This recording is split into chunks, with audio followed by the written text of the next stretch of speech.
is Pinball Fest 2019 with none other but Mr. Spooky Charlie Emery, all the way from middle of nowhere, Wisconsin. Wait, did I say that right? Benton, Wisconsin, population 900, salute.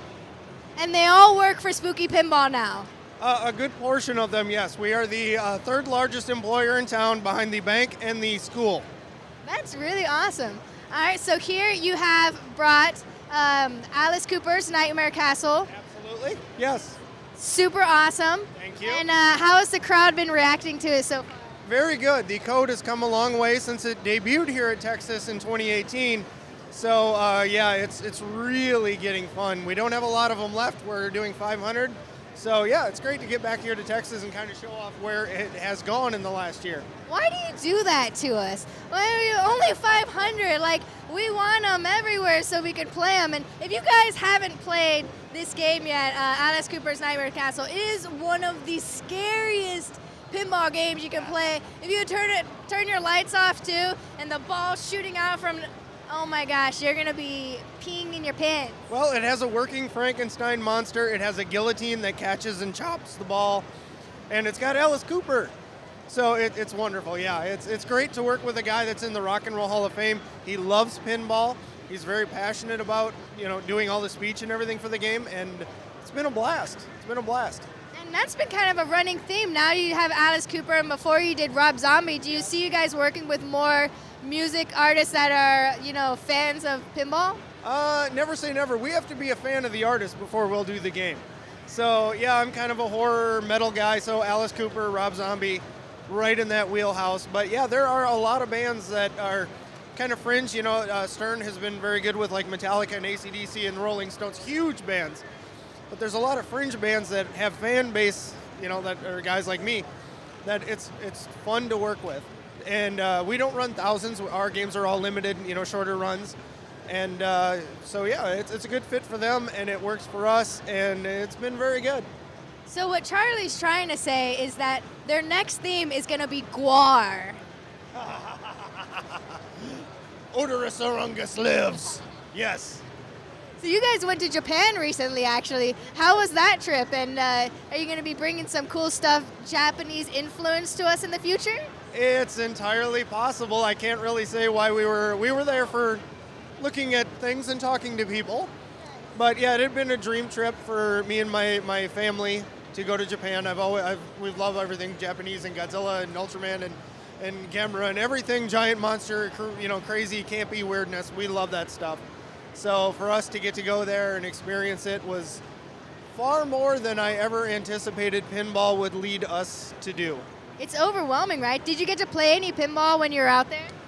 Honestly, no. We didn't play any pinball in Japan, but here's the cool side trip part of this. Alice Cooper's manager, Shep Gordon, who is an absolute legend, has a house in Maui. So we got to stay in his guest house, set up a game for Shep in his office, and, a man who has cooked for the Dalai Lama cooked for my family. So, yeah, and that was just on the way home, and life is really good. I'd never anticipated that pinball would get us this far, or that, 6 years after we started Spooky Pinball, we'd be doing as well as we are, but we're thrilled to be here.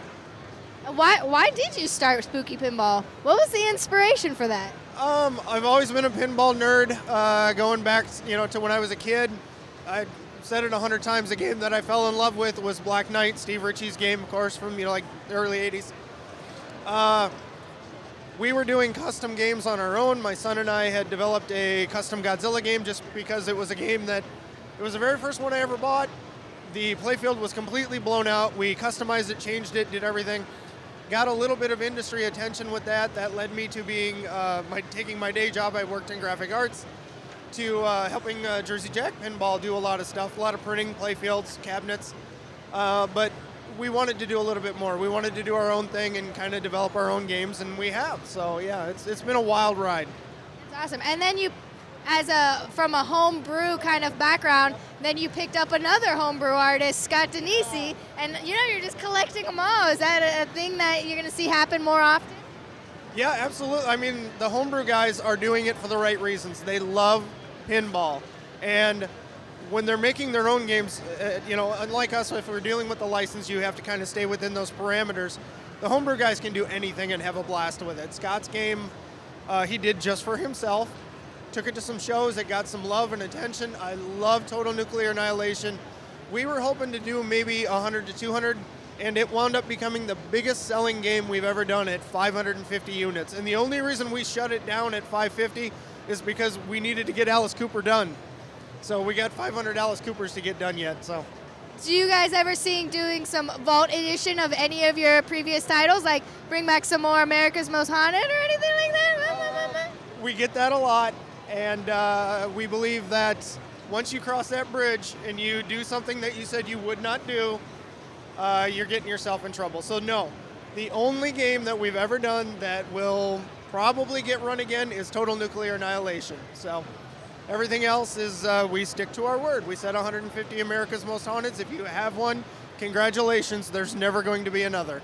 Yeah, so you have the rare pins, yes, and they're super collector items, which make them even more special. Yep. So are you focusing solely on Alice Cooper, or do you guys have another back pocket, something we get to look forward to in the future? Well, Alice Cooper was my baby. And like I said, we've sold over 400 of the 500 units right now. But yes, the game to follow Alice Cooper is going to be Scott Denisi's second game. And he can't make another TNA. It has to be a little more involved than that. TNA is a very fun game. It's fast, it's awesome, it's easy to understand. But he needs to do a full game, for lack of a better term. So you're talking about with ramps? You don't have to. It may go to other levels. Let's say that. Yes.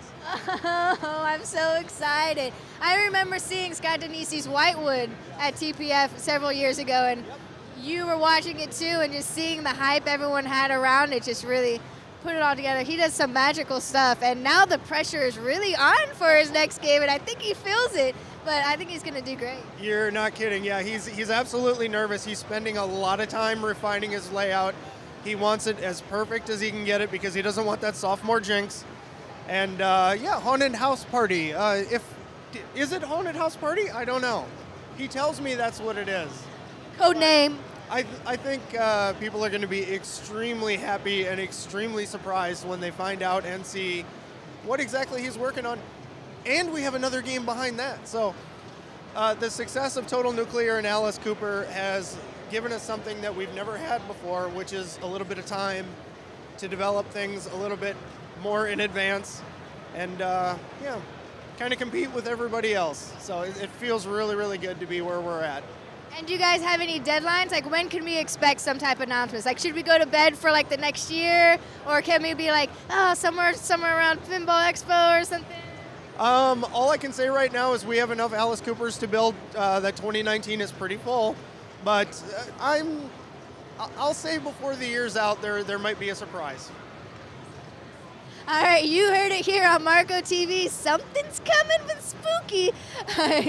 Charlie, what are you looking forward to most for this weekend?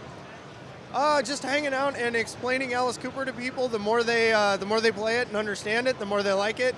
And I still haven't even walked through here yet. I haven't had a chance to play the Munsters. I haven't had a chance to play Pirates from Jersey Jack.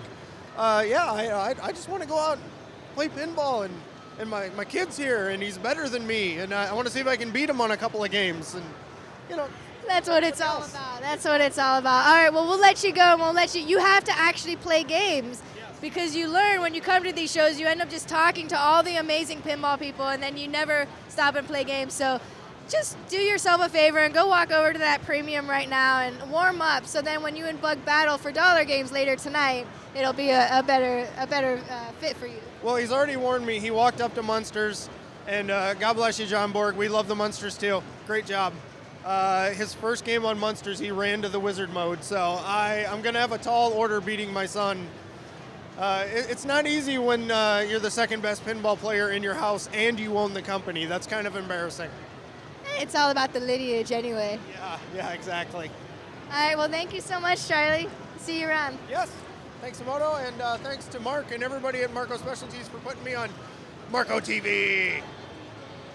Gwar is the next pinball theme by Spooky, I promise.